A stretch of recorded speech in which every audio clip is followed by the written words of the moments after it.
Hello mga ka-viewers, at lalong-lalo na dyan sa mga kalalakihan na hindi nabiyayaan ng kagwapuhan or kagandahang lalaki na kagaya ko.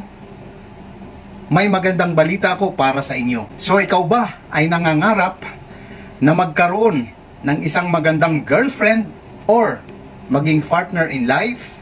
Then ang video na ito ay para sa iyo. Pakinggan natin ang napakagandang tips at inspirational message ni Steve Harvey. My mother told me when I was 9 that we don't have handsome men in our family. So stop standing in the mirror thinking you cute. Cause you're not. My mother told me, look, your daddy ain't cute.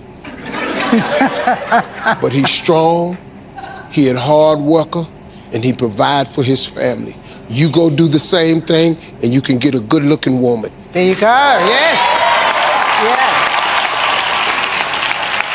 And then she said, always dress well, because every woman loves a well-dressed man. Yes. Yes. So Preach. I knew I wasn't gonna be cute, so I bought a lot of clothes. Nice! Di ba? Very simple lang naman yung tips niya, no? Ano ang sabi? Kailangan maging strong, hardworking, and able to provide food for the family. At kailangan well-dressed. O, kayang-kaya, di ba?